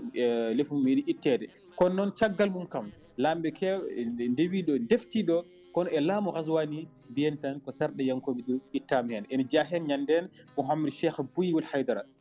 caggal ɗum kadi rewi hen ngol lawol ko Birame Abidi joni noon en keeɓi ndi ga hettade hettiyankoɓe walla mbiyen Mauritanie naɓe hewɓe ene kaala hen jeyanɗe mumen ko ɗum fo e warno Amadou Moussa an ɗum ɗo holko lowi nder holno ittira mais anda so tawi woni ene jojji addude hen hiño muɗum ko yewti e kaɗo haala walla so tawi woni aɗa jogui namdal gongal kadi ko wadde ko mboɗo jokka kadi eyyi jinnomi tan ko taade woni oɗo banggue laaɓi kabaru o wondene ko Birame Abidi ittama lefol muɗum horma arti e taarih o e ganni yontere yewtude nde hono Mauritanie ɓami lefol présidente tournante no mbirat ni président tournante union africaine tawi fiilangol ɗon lefol ko Mouhamed Cheikhoul Ghazouani holno Mauritanaɓe jaɓɓuri gardigo leydi Mauritanie hitande ko yewti e on ɗon union africaine eyyi Amadou Moussa an aɗa andi gardigo lefol walla ardaɗo famide union africaine leydi Mauritanie nde wonna hunde jotornode wona hunde a famide tijjonode saabu sa ƴeewi ni ga ɓaydi koye nder leyɗe koye leyɗe mahrib wonno leyɗe mahrib so wiyama haalte ko Mauritanie haalte ko Maroc haalte ko Tunisie haalte ko Algérie ko nandi hen joni noon eɗen gandi waɗino hono ɗum ɗo seeɗa to banggue ɗuural seeɗa gueɗe mbaɗe noon hakkude ɗe leydi ɗiɗi to banggue Maroc to e to Tunisie ngolɗo lawol noon eɗen gandi guila ñanden kanko hoorejo leydi ndi o waɗi ɗaɓɓade makko e yidde famide hebde gardigo hono Mouhamed Cheikhul Ghazouani on saaha noon ɗe gandi ko kanko walla mbiyen gardigu arte juuɗe makko noon kono noon en jiyani way hunde nde ina deeƴi tem hunde nde ina wi nuru saabu murtannaɓe mawninani ɗum ɗon kono kam en jii kam nde kanko Mouhamadou Abdoul Aziz jaafoɗon wuli Ghazouani nde o artata nde kam landa makko landa mbiyeteke INSAF landa laamu ngu heeɓi kam jaɓɓoyademo to aéroport gam haajum kadi weltanademo voilà wadde noon mbiyen tan waɗi ko balaji ɗi waɗi ko walare wonduɓe e horejo leydi ndi waɗi kadi ko walare ganduɗa kadi ko loldiɓe kollidira hen metti mumen kono kam hatta kam o jaɓɓama kam ɓen kadi kollidiri hen weltare mumen to banggue gardigo kono noon nguɗo gardigo Amadou Moussa Anne horejo leydi ndi en teskima discours makko ɓuuri abbitade koto banggue jangde daranade jangde widde makko hande o de ko yewiti e tipprinede e jangde nder Afrique éducatif o ina boni ina yaatir caggal jangde nde ina foti yurnitede o haali hen to banggue déperdition scolaire woni faljo jangde sukaɓe woni ko rewɓe woni worɓe eko gueɗe mbaɗe noon hani sukaɓe tokkotoɓe foɓɓe nadde école ko nandi hen mbasa jangguinede fen sukaɓe hande o wonata ko yimɓe ganduɗa ko gollinteɓe tawi kadi ina jogui duuɓi ganduɗa jettima duuɓi wawde nannede école nannetake école kewi ko gollinnede ɗum noon kadi addi haala seeɗa saabu yoga e murtanaɓe mbi so tawi woni an aɗa yaha aɗa fittoya banggueji goɗɗi aɗa fittoya damal suudu janande yataw d' abord damal suudu ma laaɓi yidde wiide han so tawi woni aɗa haala janggo e jaam to banggue haaju darnade jangde beele leydi ma no sifori ni mbeɗa jangde nde moƴƴi wadde noon ma moƴƴina famide damal suudu ma demi wawa moƴƴina famide dami hoddiɓe gueɗe mbaɗe noon ɗum ɗon noon wona konngol ko yogi e murtana famide kaali ko wayi noon ko kono Amadou Moussa Anne aɗa andi Union européenne wonko soomi hen saabu sa teskima hande o won crise gonɗo e nder dongre Europe joni noon e nder saabu murtannaɓe keɓi ken tolno hedde million ngaji kewɗi kalis mo ganduɗa wawde wallitorade ɓeɓe ganduɗa ko ɗanniyankoɓe walla ko immigration clandestine won ɗanngal ngal rawani lawol eɗen gandi Mauritanie woni taccirde ɗo hen ummade ɗo hen faada famide les îles Canaries joni noon ɗon noon murtannaɓe kañumen kolliti wonde ina keebi woni holɗum ina keebi a famide wawde haɓade ɗanniyankoɓe wawde kadi daranade gueɗe banno saabu sen teskim hay hanki ni jagorgal toppitingal gueɗe ɓenderiji o haali hen ko yewti ɗum ɗon saabu caggal ɗum woni wiiɓe wonde murtannaɓe ina killani yimɓe yahoɓe ɓuutoɓe ɗo jaaha famide Europe kono noon o yalti kanko gam fennude kaɗon haal wadde mbiyen tan hande o kam murtannaɓe kañumen koye men laamu ngu ina darni haɓa ɗanngal suuɗodu kono won haaluji goɗɗi kadi jalti hen mi anda so tawi waktu moon ina yaaji walla gueɗe mbanno wawde artude hen walla ko nandi hen ene gasa ma en garto hen e jewte men paaɗe oɗo saaha joni banggue Olel diwan ko 10 minutes wonno 10 minutes o timmi ɗum noon min dokkuma koyngol toon mbaynoɗa bandiraɓeɓe ko adi keɗen dokkodira aadi alkamis paaɗo so Allah jaaɓi eyyi Amadou Moussa mi ɓeydami hen seeɗa tan hayso ko konngol tarta caggal ɗum mi wayno ko yidde wi tan kaɗo haala biramde abbede haalno kaɗo ha yaltini guila 2020 ɗum ko caggal 2019 sumgoji hoore laydagal kadi haala ka haalanoma e caggal nde Ghazouani a famide Suba saabu nden kanko biramde abbede walla ɗin kalisaji jaltinoɗi ɗi kanko e nder haala makko o joofaki tan wuli mawlude kanko o haali Ghazouani a famide heeɓino e kalis o ɓuuri bammata waɗimo financé ko nonne kadi yarhamu kane Hamidou Baba o joofima ɗum o joofima kadi ɗum Boubacar kanko kadi hoore makko woni ko heeɓi kono noon kaɗo haala holno plainte o yaade aɗa andi ko kañi wonno foof diwani yontere saabu ñallawma nde ministre de la justice o nde waɗi a famille ɗaɓɓade nde fewde e assemblée par ce que assemblée ɓen ɓe gonno koye foftere balɗe seeɗa ɓe galano ɗon kono goomu ngu waɗi ko terɗe sappo e nder nguɗo goomu noon ina jeeya hen a famille vice président o oɗon jeeya koye landa tawasul Mouhamed Ambala oɗon o geddi o nokki nguɗon mbar o wiɗɗa famille ko hunde ala ɗo ɓaari ittugol lefu forme ina weeɓi ha ɓuuri so tawi ko ni yene kono haala ka ko holko saabi serɗiyankoɓe on saaha gonno koye foftere kono noon wonniɓe mettere saabi ora sa koɓe kaɓa ko wayni hen ko saabu nduɗo lottunu so tawi woni janggo jaam walla pulaar wi so tawi woni duural juurima hoore bande riwɗum sa riwani ɓuucima hoore bande ha gasi fayi koye maare yidde wiide ɗum ɗon yaratani moƴƴani janggo jaam ko biranta abida famide woni mbiro so tawi ittama kamɓen kadi nduɗo ne sawri jogana famide e wordeɓe nden noon ɗum saabi oɗo saaha eɓe daari eɓe mbaɗa junggo e fandu eɓe kaɓo ɗum par ce que ɓe mbi wiide mabɓe ittugol lefol neɗɗo hande ɗo e nder leydi ndi woni hunde wemde no feewi woni hunde wemde no feewi e kadi ko maldi woni ɗon hakkude laamu ngu e ɓeɗon e wiide mabɓe donc noon eɗe woni e ngala temps diadio en jinno vraiment artude no feewi ha tengti ñanden affaire accord baɗɗo hakkude union africaine e leydi Mauritanie wonko soomi hen ko heewi wonko haalti hen ko heewi e te kadi keɓen jokkodirde hen jiida kadi e ɓeyda lugguɗinade to banggue ha joni kadi hono caɗele biramde abbi dañiɗe gueɗe mbaɗe noon kono waktu o heewani kono ha saaha goɗɗoran inchallah bandi hen yafuye dabba a jarama en jettimo kanko denɗi men Oumar Elhadji Thiam en direct toon to Nouakchott kanko joɗani en toon en jarnimo no fewi adi minen makko so Allah lamɗo jaaɓi jogori wonde ko alkamisa paaɗo may dañ occasion inchallah jokkude on ɗon fannu a jarama denɗi yo Allah yob en jarnimo no fewi joni joni paɗen koye actualité Olel Piindi koye wuli wulango kumpital noon actualité oɗo ñalawma hannde en meftat nde tawno waktu daɗi en no fewi en kaali mawlidi ndi Macky Sall ina faɗa hannde ma huccidere Sénégal naɓɓe huccidde d' abord e jayndiyankoɓe nayyi jayɗo nayyi Le Soleil la RTS wondude ITV kam e Seneweb gam haalde gonka leydi ndi holko bandiraɓe paadi hen ma en namdoɓe ko ɓoyata e on nden ɗon yewtere goɗɗum ko tawete hen ne wayno ko hoore jagorɗo Amadou Ba kañum tigui waɗiro mobilisé troupe muɗum manam ɓen ɗon yaadima makko nden daroto keeɓo hollirde wonde tan wonde ɗin sumgoji mataw koko ɓuuri ɓattade e oɗo saaha ko wona ɗum ko on coalition Diomaye président juɓɓinino kuccam e jaynekoɓe hanki ɓen ɗon mbi gam tawtore dialogue ɓe posi condition ngaji ne hen gaccirgol mo ganduɗa kam woni on candidat mabɓe Bassirou Diomaye Faye e toɓɓe kewɗe foof eɓe kaala hen kona ɗum ko toon to Mbour on caravane mo ganduɗa kam tigui woni docteur Cheikh Tidiane Dieye goto e candidat ɗi kam waɗa bloqué toon to Fissel Mbadane onne kadi ko ɗon gendarmerie wi ɗum yawtata grève ɗin syndicat national des travailleurs de hydraulique ɗum noddi ɓe ganduɗa kañumen goni tambiɓe gueɗe ndiyam leydi Sénégal ɓe kolliti wonde ni koɓe dartinoɓe kala ko fate banggue golle mabɓe fodde balɗe 12 fodde balɗe tati plutôt ɗum ko tuggude e ñalawma hanki o hande e janggo e no ɓe mbiri kona ɗum ko mayde on ɗon étudiant Prosper Senghor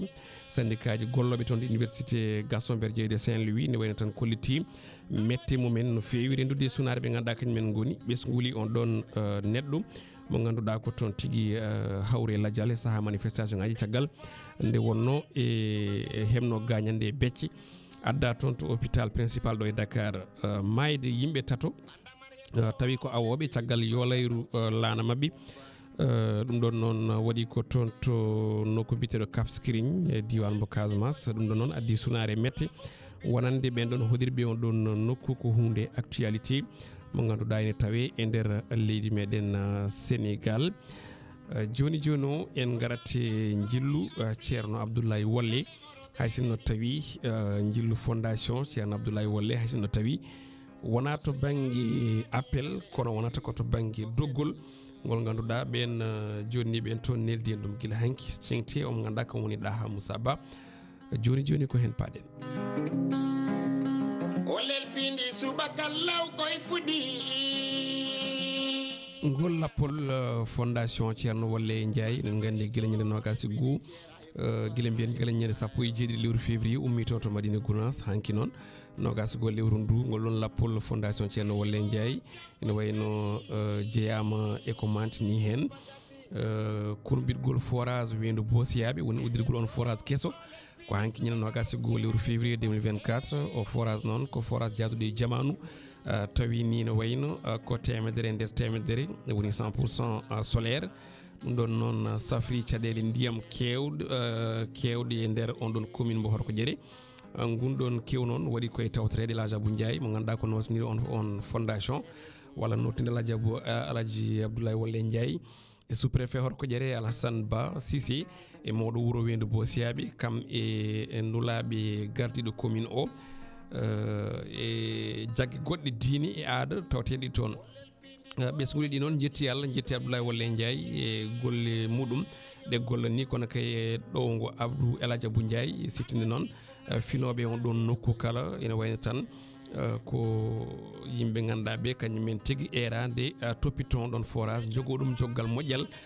saabu ko forage mo ganduɗa o arde ko saabu Allah kono kadi safrude caɗele cimtol ngol waɗi ɗum ko Daha Moussa Ba Yero Guissé Tidiane Touré wondude Oumar Ba wondude men ngol wonɓe e ngol ɗon lappol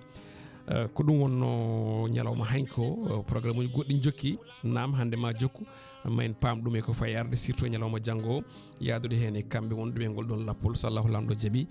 ɗum noon hélas gestion ngaji ɗin forage uji ɗi ganduɗa ɗi bandiraɓe ne era surtout e joggal moƴƴal saabu ko ɗum woni d' abord so tawi yimɓe gaddanama cuɗari moƴƴi kala e saaha foof jarna ɗum toppito ɗum ha ɓuura moƴƴude mi sikku ɗum woni ko Aladji Abou Ndiaye équipe muɗum kala jomnata ɓe ganduɗa kañumen goni ɓesguɗi ɗi ko hunde moƴƴere par ce que aɗa andi gestion forage ko kañum presque jogui gurdam forage par ce que forage ko machine aji dognat ɗum donc machine aji ɗi tampat nayyi on kadi panuji à tout moment ne mbawi arde mais kadi sargo ndiyam ɗam so renaka aussi ene wawi addude kadi ɗum ɗo donc ce qui fait que kanko Ablaye Wolle so tawi vraiment o ñaagui ala ko ñaagui so wona tinɗe gestion moɗon mbi sikki kanko waɗi fadde makko heddi kay que les gestionnaires du forage est ce que kañumen ma mbat rendre la monnaie manam maɓe duttu capato lamɗam muɗum walla mi anda no wirte est ce que maɓe mbawa wadde ko foti ko wonde par ce que teddugal bangal ni so neɗɗo itti tottimam ɗum neɗɗo o ɓuurama rimdude kay ko lawol gotol déjà eɗen daara image uji ɗi surtout image uji oɗon forage jarɗo e jamanu ɗo ko Wendu Bosiyaɓe henki Aladji Abou Ndiaye huccite jayndiyankoɓe wonde sous préfet mbo Horko Diéré en tout cas e hohoɓe toon foof e ndiyam ɗam machallah ko ndiyam labɗam ceer machallah ene yooɗi en mbiya yo Allah junno moƴƴere namdal ngal ko chef de l'état Macky Sall hande huccitte jayndiyankoɓe jayndeji nayyi ITV Le Soleil la RTS wondude Seneweb holko padɗon e konngudi maw leydi ndi hande oɗo alkamis sanga 19h holko padɗon surtout holko jogori haalde e holko foti haalde d' ailleurs ko ɗum ɓuuri wonde namdal ngal 78 158 81 05 walla toon te Skype pin espace FM bandiraɓe ne mbawi arde gadda jiyande mumen e ko yewiti hen namdal hande ngal bandamar yetto Olel Piindi Subaka law ceera e kumpa Olel Piindi koye wuli wulango kumpital noon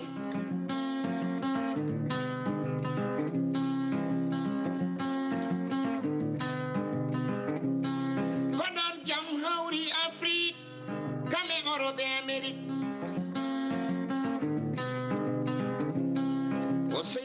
musidɗo gonɗo e ɓoggol alu almusaan no mbaɗɗa aɗa selli machallah min calmini min juurima min calmitima olala o ɓoccitima eɗen ñaago bandiraɓe tan kala nodduɗo yo innito directement caggal nde salmini et puis haala to jeeya ara directement e toɓɓere nde beele heddiɓe ne mbawa kañumen ne heɓde fartanguinade musidɗo alu waaleykum assalam warahmatullah bisimilla Amadou Ousmane kañum bisimilla ɓiddiyama calminama on juurama an e Abbas Sarr calmitima yo Allah yoɓon bisimilla inde e toon noddirta Moussa Demba Diaw wuro Siré commune Dumgalaw bisimilla ma Diaw on beltanama seydani toɓɓe moɗon baɗɗe fayida jarama eyyi ko fada hande pessida ko de min kam to banggue yiyanda awde woni hankkadi hunde yeehi to yano fof hankkadi ha artirama kadi e junngo makko min kam sikkumi so tawi hankkadi affaire élection o ina jogori wonde tan kam waktude ɗo wajiɓe mbi hanti yo taƴe ɗon ɗo sikkumi tan ɗo ene yeeso sikkumi o waɗa jibsina tikkumi cikkuɗa tawi woni wiyama yo jagge ɗo jagga ɗo ene mbiye alɗum walla ko nandi hen hankkadi geɗe ɗe ene tottire poɗɗo jooɗade hankkadi feere leydi he mataw foti wonde ko hanti so yeehi hankkadi ha ala haali o tollima ƴona nanga tan gata oɗo hankkadi o raɗɗi hakkude ɗon e yuɗɗade gonde kam ote o wawatede hayso goɗɗo ene jogui ɗo programme ha ɗum timmoy fof jarama jarama yo Allah yoɓon moƴƴere yo Allah yoɓon moƴƴere amin jarama Seydi Diaw en beltanimomo kanko Moussa Demba Diaw 78 158 81 05 toon to Skype Piindi Espace FM yewtere mon Olel Piindi subaka toɓɓere men hannde namdal ngal ko holko paɗɗon e ɗin konnguɗi chef de l' état mawlidi Macky Sall hélas jaɓɓon cettiɗo. Assalamu alaikum. Assalamu alaikum. Wa alaikum assalam wa rahmatullah. Calminama on juurama ko ɗum beltanama. Sangot. Sar an on calminama no feewi. Sangot bismillah ma. ɗum gonɗo courant amen koko yehi joni ara ha 38 tan minute tan courant amen nanoya. ay mbeɗen kam hannde heewɓe hen keɗota ko radio ngo tigui rigui. minen noon ko minen mon gonti mi heeɗima tan ko kalɗon ko fof min kam minne ko yettude tan Aissata Aw jarama e darde makko nde o darinde wallahi ndeysan e mbiɗa mbiyata min sukaɓe yo gandu ko nafata ɗumen kadi ganduɗa kanko ɗo ari ko wallude ɗum ko neɗɗo so tawi wawa dañi ko ɓuuri meccal sa ala meccal hay hunde ala ko mbawɗa wadde goɗɗa tan ko doole ma woni min e bara tan walla gona neleteɗo walla gona ɗaminiɗo tigi eyyi ɗum noon sukaɓe mbattu hakkillaji min haade mecce gaari ha ɗo en ganduɗa hoorema jangguini won joɓani o mbaɗani machallah e kala ko mo ala meccal fof e waɗa feere naata hen mbiyata ngo yo Allah wallu noon calmini on kadi onon mi juurima on jarama a jarama no fewi en beltanimomo kanko Ibrahima Sangoto toon to Demet en jarnimo hetorto en walla o hetortono en koye Demet FM la 92.2 kono noon hawre courant coupé ɗum noon ko noon ko hen jeeya 78 158 81 05 musidɗo gonɗo e ɓoggol assalamu aleykum allo salamu aleykum wa aleykum salam wa rahmatullah on fini bisimilla musidɗo inde e toon noddirta o Ousmane an to wuuro men Cengle bisimilla ma seydi an eyyi ko weltanade on tan an kadi e kabuji mon laaɓɗi jarama seydi an amin mbiyata min jokku golle bisimilla ko weltanade kadi woniraɗo debbo Aissata Aw ballal manggal e nder leydi he jarama allo eyyi amin keɗima eyyi mbi ko gadduɗo ballal manggal e nder leydi he gonga eyyi garɗo ina jangguina yimɓe mecce eyyi ko hunde wonde fayida ɗum noon heɗen mbiyamo tan yo Allah newnamba ko waɗata ko Allah waɗi hen suturu eyyi ko faati président o kam deƴƴat tan saabu président o tonde woora nden kam ñagoɗen Allah tan yo sungoji ɗi mbad ko leelani kadi mbaɗa e dow jaam e kisal eyyi ko jarama Seydi An Seydi Sar yo Allah won ballo jarama ko ɓinguel baba Ousmane An toon to Cengle ne gas tawi hetorto en koye Fouta FM la 90.2 Skype so tawi on gonɗo toon gandu wiyen ala ɗum noon Elhadj Abbas mi hokkuma jaɓɓoɗa oɗo garoɗo assalamu aleykum jamale moɗon jaam ñalle moɗon jaam wiyaton alhamdulillah rabbil alamin so kuuɗama kuuɗuma min naat machallah baba jantal kuuɗa puuɗankoɗo o ko baba jantal ma so kuuɗa mi yewni no feewi min jiiɗi nadde min donki min tampa ndeysan kono noon ala ñalawma ala subaka momin garta e moɗon Amadou Moussa mi wonno mawɗo leydi o de wonɗo weeli wonɗo metti kono ne heewi daari kono mbiɗa yo laɓɓinimɓe woɗɓe naata somi wonno yo taw yimɓe tan norteteɓo de ya taw kono yo taw yimɓe tan yo taw yimɓe fof so mbilo de yo wilo de so mbilo trois yo wilo trois yo taw yimɓe tan kono weeɓani kanko yo woppu le deux kadi yen mbaɗɗo le trois ou le deux tampide de yo taw yimɓe taw deƴƴa kono sinno mi andino maaroyi sinno kadi ko an a waɗata assalamu aleykum baba jantal ma mi woppiri ɗon tan ne heewi haalde oɗon jeeloɗon jaafo baba jantal ma jarama sar toon to dowlaji dentuɗi en calminima en beltanimomo 78 158 81 05 walla toon to Skype Piindi Espace FM musidɗo gonɗo e ɓoggol Elhadj jaɓɓon jettiɗo assalamu aleykum eyyi assalamu aleykum Amadou An e Elhadj Sarr ko musidɗo moon Ibrahima Sarr monsieur Sarr mi salmini on mi juurima on mi ñaguima on Allah moƴƴere e so ɗum ɓenni baade e taw hankkadi ko gasi e juɓɓen tan eko fate toɓɓere moon hannde nde en mbawi tan ene ɗamini tan mawɗo leydi ndi sowtire kadi e presse o min kam ɓurmi ɗaminade hen tan ko réconciliation kam ɓurata hewde hen en caggal cowuji kewɗi wonde président dirti ni waɗi ni eɗen gandi kanko on wawi politique kadi mo wat feere fof kadi o wawa kadi artude yimɓe ɓeydo deƴƴe hakkillaji mumen mi ɗaminaki noon kam mo joofo date élection ngaji ɗi ko nde walla ko nde waɗata kono mboɗo ɗaminima o ƴeew kam holno haaldata fe ha yimɓe mbawa deñude hakkillaji mumen mbawa ɗaminade won élection ngaji ma mbat e dawal ngal ganda juutata eyyi ko ɓuurmi yidde kadi wiide holko foti haalde wonande no mbiɗon ni yiyandam min woni priorité ko foti haalde ko fate 2 avril o yimɓe kadi ma ɓeydo kadi jogana kadi confiance faade makko kadi ma ɓeydu kadi sécurité kadi faade leydi ndi ɗum noon mi haat ɗo tan Allah jarama on jarama on mbiyam kadi yen ñalle jaam. Amin ya rabbi en beltanimama Ibrahima Sarr toon to leydi France 78 158 81 05 musidɗo gonɗo e ɓoggol amen. Assalamu aleykum. Wa aleykum salam wa rahmatullah. Mi salminima mi juurima mi ñaagani mon jaam e cellal. Amin minenne ko noon hol musidɗo or noddirta o ko Moussa Samb Sy wiyete walla mbiya Moussa Bourejo o nodda ɗon ko juuɗe jaaɓi. Bisimilla bisimilla. walla ko weltana ɗon tan feewi so Allah kam so subakaji emin beltano on no feewi min kettoon kadi mbatno koye mi ñaago Allah hannde ndiyal yoɓaton moƴƴere. Amin ya rabbal alamin. eyyi min beltano so subakaji ko garton ko emin belto hen no feewi no feewi kadi emin keeɓe ɗumpito no feewi no feewi. Bisimilla ma e toɓɓere nde Moussa. eyyi sana tan kay ko weltina tan mi hettaki ɗum ɗo woni radio woni kono kam mi weltinima kam vraiment Aïssata Aw mi weltinima feewi saabu ko waɗi ko hunde ganduɗa sattinte. Jarama tigi. eyyi ɗum noon Allah jarama on jarama. Merci jarama Moussa Samba Sy toon to juude jaaɓi normalement foti hettodaden koye Fouta FM la 90.7 kono o wi ko hettaki radio ngo ɗum noon en jafnima so tawi won gonɗo toon to Skype gandu o ƴettina gonɗo ga e ligne ɗum noon hélas jaɓɓon jettiɗo. Assalamu aleykum. Assalamu aleykum. Bisimilla ko bisimilla. on heɓidaki ɗum noon yafoye ɗaɓɓama manque wadde concentré ha peelo soit o tinani o naati walla tawi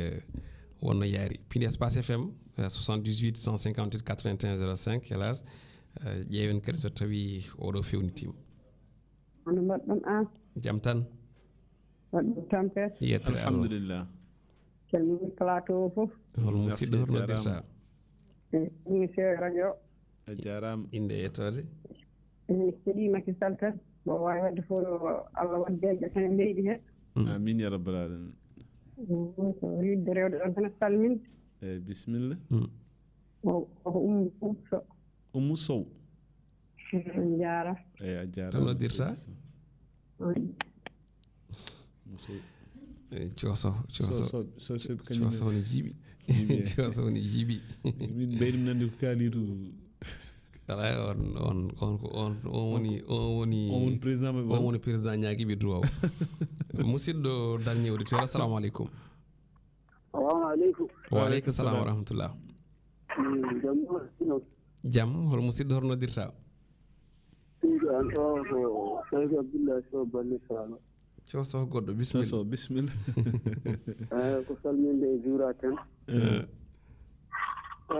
Siftinde e weltinde e anndin noon ko mbatta ko men keɗi on kadi on sendini so fof min keɗima on paami haala he. Jarama seydi Sow. Yo Allah waɗanen moƴƴere. Amin. Enen denndaangal leydi ndi fof yo Allah waɗanen moƴƴere ko suka hen fof yo Allah waɗanen moƴƴere. Jarama jarama merci on jarama no fewi merci beaucoup en beltanimomo kankone kanko wonno auditeur men batiniɗo dañi auditeur oɗo subaka hannde en jettiɓe kamɓe kala e mbadi kubal en jafnima ɓe keɓani ɓe naddi heeɗiɓe kadi o saaha jettama calminama yeɓoɓe ɓe kadi ko noon Elage Abbas en garda men ha ɗo e oɗo alkamisa 4e numéro de la semaine yewtere Olel aadi men e mabɓe ko janggo holko mboynirtoɗaɓe eyyi ko weltanade bandiraɓe surtout oɗo musidɗo biyeteɗo Mouhamadou Sy biɗe e wonde nen États-Unis ene hetto enen yeeɓen guila 3 heures du matin donc vraiment c'est extraordinaire kamɓe wonɓe caggal waɗi commenté ko toon to Piindi TV toon Piindi TV voilà donc ko yimɓe ɓe ganduɗa hoorema vraiment enen beltanoɓe no fewi so Allah sababude woppunde haajuji mum e hemmiji mum aussi jooɗo à pareille heure vraiment ina hetto enen yiyaɓen vraiment aussi ɗum kadi ko hollidde vraiment yidde mum e fimde mum e radio ngo ko à travers makko kanko noon en calmini baba Mohtar ɓeydi mawɗo noddiyankoɓe e dendagal aussi yeeɓiyankoɓe men surtout nene men Mamma Dieynam Mbaye mo ganduɗa hoorema kañumne ko yeeɓiyanke ko windiyanke vraiment à chaque fois no message uji enen keeɓa ɗum enen mbiyamo kadi ɗo wawi wonde foof yo jaam e kisal wone mabɓe assalamu aleykum wa rahmatullah ha janggo so gëna ñaawi a jarama Elhadj Abbas golle ma jooɗi peewi en jetti to karallagal ganduli to banggue radio télévision toon heɗanno en to banggue régie ko Oumar Diobbo Sow kam e réalisation image uji ɗi woni caméra ji ɗi heɗanen toon ko Djiby Dieng gorko mo kanele kanaraji micro ko musidɗo mon Amadou Moussa An adi moni Olel so Allah holamɗo jaaɓi ko janggo sanga 8h30 dernier numéro de la semaine ko yewti nden yewtere ko wona ɗum woto goɗɗe to banggue radio ɓoyta mo ganduɗa woni Malick Oumar Ly ma ar e yewtere muɗum witede holno pinirɗon yo Allah hokki en ñalde dow jaam on jarama e kettugol